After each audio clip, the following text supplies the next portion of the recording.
আসসালামু আলাইকুম সবাইকে একটা প্রীতি আর শুভেচ্ছা জানাচ্ছি প্রতীক ট্যুরস এন্ড ট্রিপস এর পক্ষ থেকে। আমি আতিকুর রহমান লিপু। আশা করি আপনারা সকলে ভালো আছেন, সুস্থ আছেন এবং কে কোথায় থেকে আমার এই ভিডিও দেখতেছেন আপনারা অবশ্যই কমেন্টস করবেন। আর যারা আমার চ্যানেলটি সাবস্ক্রাইব করেননি আপনারা সাবস্ক্রাইব করে নেবেন। আশা করি আপনাদের যদি ভালো লাগে, আপনাদের যদি মনে হয় এই ভিডিও থেকে আপনারা কোনো ইনফরমেশন পাচ্ছেন, তাহলে আপনাদের বন্ধুদের সাথেও শেয়ার করতে পারেন। তো চলে যাচ্ছি মূল আলোচনায়। আমার হোয়াটসঅ্যাপ নাম্বারে অনেকে, আমার যে হোয়াটসঅ্যাপ নাম্বার সেটাতে অনেক সময় অনেকে মেসেজ দেন, অনেক সময় অনেকে ফোন কল করেন, জানতে চান যে ফুটবল বিশ্বকাপ 2026 আসরের টিকিট কিনলেই কি আমরা কানাডায় যেতে পারবো, আমেরিকা বা মেক্সিকোর কোনো অপশন আছে কিনা, এগুলো জানতে চান। তারপরে হচ্ছে গিয়ে কিভাবে কি করব, টিকিট কিনলেই আমরা কি ভিসা পাবো, এগুলো নিয়ে জানতে চান। আমি পূর্ববর্তী আমার অনেক ভিডিও আছে, তার মধ্যে আরো 2টা ভিডিও আমি ফুটবল বিশ্বকাপ নিয়ে করেছিলাম, সেগুলো আপনারা দেখতে পারেন। নতুন যে আপডেট হচ্ছে গিয়ে আজকে, সেটা নিয়ে আমি আজকের আলোচনা করব। আপনারা পিছনে আমার পিছনে দেখতে পাচ্ছেন যে অলরেডি শুরু হয়ে গেছে ফুটবল বিশ্বকাপ 2026 আসরের লটারি, যেটা লটারির মাধ্যমে যে টিকিটগুলো দেওয়া। তো লটারির মাধ্যমে যাদের টিকিট দেওয়া হচ্ছে তারা সবাই রেজিস্ট্রেশন করেছিল ফিফাতে, এখনো রেজিস্ট্রেশন চলমান আছে, আপনারা চাইলে করতে পারবেন। কিন্তু আমি যেটা বলতে চাচ্ছি যে ফিফাতে রেজিস্ট্রেশন করলে কিংবা টিকিট কিনলেই যারা বলেন যে মানে ভিসা পাবো কি না, সেটা নিয়ে কিছু আলোচনা। পুরো ভিডিওটি আপনারা দেখবেন, আশা করি আপনাদের কাজে আসবে।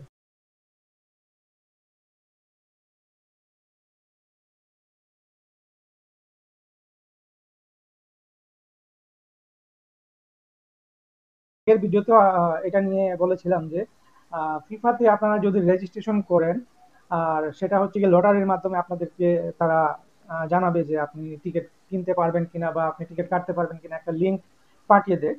তো সেখান থেকে গিয়ে আপনি অবশ্যই টিকিট কিনতে পারবেন, কিন্তু এক একটা টিকিটের অনেক দাম। 30-35 হাজার, 40 হাজার মিনিমাম যেটা, আর উপরে তো অনেক কয়েক লক্ষ টাকা পর্যন্ত এক একটা প্যাকেজ টিকিটের আছে। কিন্তু টিকিট কিনলেই যে আপনি ভিসা পাবেন সেটার কোনো গ্যারান্টি নাই। এজন্য টিকিট যদি কিনেন আর আপনি যদি ভিসা না পান, তাহলে সেটা নন রিফান্ডেবল হয়, মানে আপনি সেই টাকাটা ফেরত পাবেন না। এখন বলতে পারেন যে এটা হয়তো কোনো আমার বাউতাবাজি বা এজেন্সির বাউতাবাজি হতে পারে। হ্যাঁ, টিকিট কিন্তু আমি বা কোনো এজেন্সি আপনাকে কিনে দিবে না। আপনার খেলার টিকিট আপনাকেই কিনতে হবে, আপনাকেই সেটা দায়িত্ব নিয়ে আপনার টিকিট কাটতে হবে বা কিনতে হবে খেলার টিকিট, যদি আপনি কিনেন আর কি। এটা আমি বলছি না যে আপনাকে কিনতেই হবে। আর টিকিট কিনলেই যে আপনি ভিসা পাবেন সেটা কোনোভাবেই 100% বলা যায় না, সম্ভব না। আমাদের যে কাজ বা আমি যে কাজ করি, আমার যে কাজ সেটা হচ্ছে গিয়ে প্রসেসিংটা করা। ভিসা দেওয়ার কাজও আমার না, তারপরে টিকিট কাটারও কাজ আমার না। আমার মূল কাজটা হচ্ছে ভিসা প্রসেসিং করা। আপনি টিকিট যদি কিনেন সেটা হয়তো একটু ভালো কাজে দিতে পারে, ইনভাইটেশনের মতো একটা কাজ করতে পারে। যাদের ইনভাইটেশন আছে তারা চাইলে ইনভাইটেশনে উল্লেখ করতে পারেন যে আমি আগামী বছরের জুনে যাব, সেখানে ফুটবল খেলা দেখবো, কয়েকটা ম্যাচ, যেই সব ম্যাচের আমি টিকিট পাবো সেই খেলাগুলো দেখবো, বা আমার এই দলগুলো আমার ফেভারিট। ওই কানাডাতে 13টা ম্যাচ আছে, এর মধ্যে এইটা বা একটা ম্যাচ আমি ওইখানে দেখবো বা 2টা ম্যাচ দেখবো। সেই সাথে আমি নায়াগ্রা ফলস বা কানাডার আরো আশপাশ যে জিনিসগুলো আছে, ঘোরার মতো যে জায়গাগুলো আছে, সেইগুলো আমি দেখে আসবো। আর আমার আত্মীয় স্বজন যারা আছেন তাদের সাথে আমি দেখা করে আসবো, যদি ইনভাইটেশন থাকে আপনার। যদি আপনার ইনভাইটেশন না থাকে, আপনি যদি টিকিট কিনেন একটু রিস্ক নিয়ে, একটু টাকা খরচ করে, ভিসা পাওয়ার সম্ভাবনা একটু বাড়তে পারে। সেটা হচ্ছে গিয়ে, ধরেন আপনি একটা টিকিট কিনলেন, আর বাকি আপনার যে ডকুমেন্টস গুলো আছে প্রপার, আপনি যে ফিরে আসবেন, অফিসারকে যদি আপনি বোঝাতে সক্ষম হন যে আমি একজন ফুটবল লাভার, আমি ফুটবল প্রেমিক, আমি একজন ফুটবলার, কিংবা আমি একজন ভালো একজন দর্শক ফুটবলের। তো আমি ফুটবল বিশ্বকাপ দেখতে আমেরিকা, মেক্সিকো এগুলাতে যেতে চাইছিলাম, বাট ওইখানে আমি যেতে পারতেছি না, যেহেতু কানাডায় একটু ভালো ভিসা পাওয়ার সম্ভাবনা বেশি। এবং কানাডায় আমার কিছু জায়গা আছে, যেগুলো নায়াগ্রা ফলস সহ বিভিন্ন জায়গা আছে, এগুলো ঘুরে দেখার একটা স্বপ্ন আছে। এই জন্য আমি কানাডাতেই চয়েস করলাম ফুটবল খেলা দেখার জন্য। আমি 2-3টা ম্যাচ দেখবো। একটা ম্যাচের বা 2টা ম্যাচের আপনি টিকিট কাটতে পারেন, কিনে যদি আপনি এরকম সুন্দরভাবে প্রোফাইলটা সাজাইতে পারেন এবং আপনি যদি অফিসারকে বিশ্বাস করাতে পারেন যে আপনি ফিরে আসবেন, আপনার দেশে আপনার কান্ট্রি টাইজটা ভালো, আপনার ইনকাম সোর্স ভালো, আপনার বিজনেস ভালো, আপনি অনেক টাকা ইনকাম করেন, আপনার ব্যাংক ব্যালেন্স ভালো, আপনার ফ্যামিলিতে আপনার ফ্যামিলি টাইজ যেটা, এটা যদি আপনি সুন্দরভাবে উপস্থাপন করতে পারেন। ধরেন আপনার ওয়াইফ আছে, আপনি যদি বিবাহিত হন, বাচ্চা আছে, অথবা অবিবাহিত হলে আপনার বাবা মা আছে, যাদেরকে ছেড়ে আপনি ওখানে থাকবেন না। এই সব জিনিস মিলিয়ে একটা ভালো প্রোফাইল যদি আপনি উপস্থাপন করতে পারেন, সাথে টিকিটও থাকে ফুটবলে, তাহলে ভিসা পাওয়ার সম্ভাবনা একটু বেড়ে যাবে। অনেকেই আমাকে ফোন করে, মানে কিছুদিন আগে একজন ভাই ফোন করলেন যে অন্য এক জায়গা থেকে উনি আবেদন করিয়েছিলেন, কিন্তু ওনার রিফিউজ আসছে, তারপরে আবার উনি আবেদন করছেন, এখন 30 দিন হয়ে গেছে, ওনার কোনো রেজাল্ট আসতেছে না। মানে দুইবার উনি, একবার রিফিউজ হওয়ার পরে। তো আমি ওনাকে বললাম, ভাই এটা তো আমি বলতে পারবো না, আমি বলতে পারবো না, কারণ যিনি আবেদন করছেন তিনিই জানেন তিনি কোন, মানে কি ধরনের ফাইল সাবমিট করেছেন বা আসল বিষয় কি সেটা তিনি বলতে পারবেন। তিনি আইআরসিসির পোর্টালে ঢুকে তিনি রিভিউগুলো দেখতে পারবেন, তিনি একমাত্র জানতে পারেন এটার বিষয়। তো এরকম অনেকেই অনেক ধরনের প্রশ্ন করেন বা ফোন দেন অনেক কিছু জানার জন্য। এখন অনেকে বলতে পারেন, তো আপনার কাছে ফাইল দিলে কি ভাই ভিসা হয়ে যাবে? না, আমি বারবার একটা কথা বলি ভাই, ভাগ্য আপনার। আর ফাইল ডকুমেন্টস গুলা তৈরি করা বা সাজিয়ে গুছিয়ে তারপরে সুন্দরভাবে প্রসেসিংটা করে দেওয়ার দায়িত্ব আমার। কিন্তু আপনাকে ভিসা দেওয়ার দায়িত্ব হচ্ছে গিয়ে ভিসা অফিসারের, আর আপনার ভাগ্য ভালো হলে অবশ্যই আপনি ভিসা পাবেন।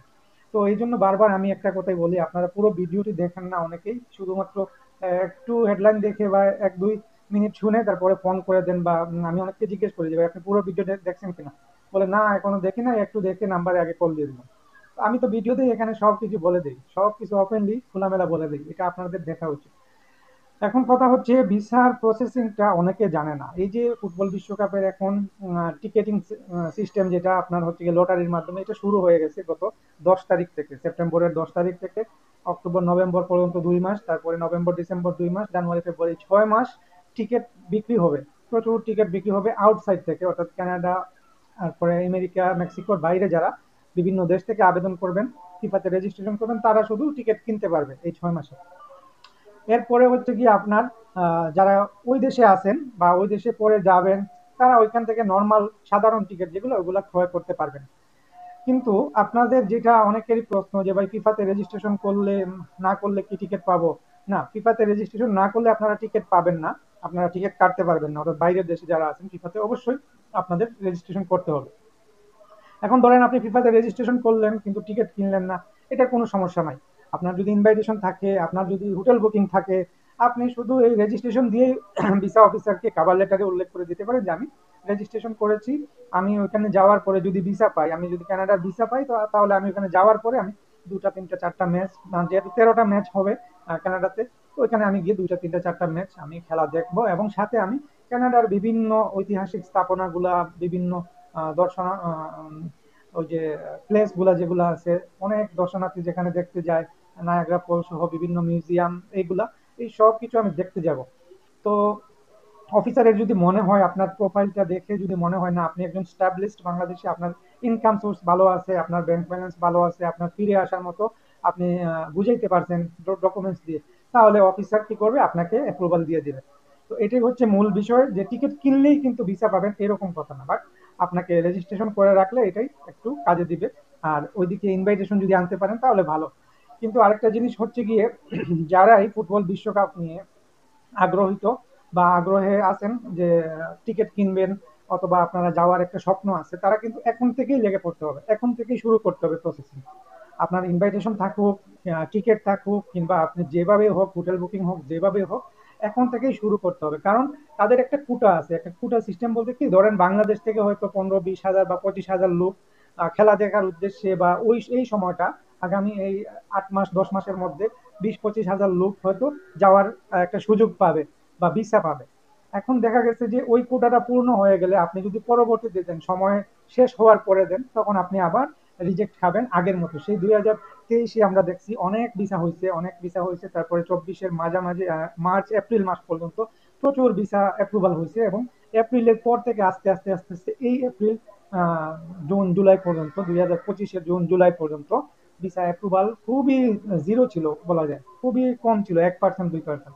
বাট এখন এই অগাস্ট মাস থেকে, অগাস্ট এবং সেপ্টেম্বরে, এই যে সেপ্টেম্বরের আজকে 10-11 তারিখ হয়ে গেছে, প্রচুর ভিসা, মোটামুটি আপনারা অনেকে জানেন অনেক জায়গায় সাবমিট করা হচ্ছে ভিসার জন্য, এবং একটা দুইটা করে অ্যাপ্রুভাল আসতেছে, তার মানে ভিসার রেশিওটা আস্তে আস্তে বাড়তেছে। আপনারা যারা চিন্তায় আছেন, আপনারা যারা আগ্রহিত যে আপনারা কানাডায় জমা করবেন, যেহেতু আমেরিকা এবং মেক্সিকোতে অনেক কঠিন, কানাডা আমাদের বাংলাদেশের জন্য খুবই সহজ, বাংলাদেশি যারা আছেন তাদের জন্য ভিসা পাওয়া সহজ। তো আপনারা চাইলে এখন থেকেই শুরু করতে পারেন, এখন থেকেই আপনারা শুরু করে দেন। আর ভিডিওটি ভালো লাগলে অবশ্যই লাইক, কমেন্টস এবং শেয়ার করবেন। যদি কোনো কিছু জানার থাকে, বোঝার থাকে, অবশ্যই কমেন্টস অথবা ওই যে হোয়াটসঅ্যাপ নাম্বারে আপনারা নক করতে পারেন। সবাই ভালো থাকবেন, সুস্থ থাকবেন। আর অবশ্যই আপনারা লেগে পড়ুন, সময় নষ্ট না করে আস্তে আস্তে ফাইল গুছাতে শুরু করে দিন। আপনার যে প্রোফাইলটা তৈরি করবেন সেটা ঠিকঠাক আছে কিনা সেটা ভালোভাবে সুন্দরভাবে সাজিয়ে এখন থেকেই সময়। আপনি যদি বলেন যে দেখি আরো 6 মাস আরেকজনের ভিসা হোক, অমুকের হোক, তমুকের হোক, তারপরে আমি দেবো, এই এই জিনিসটা করলেই আপনি পিছিয়ে পড়ে যাবেন। আর আপনি পিছিয়ে পড়ে গেলেই আপনার রেজাল্টটাই খারাপ হয়ে যাবে। আপনি সময়ের কাজ সময়ে করতে হবে। সবাই ভালো থাকবেন, সুস্থ থাকবেন। আসসালামু আলাইকুম।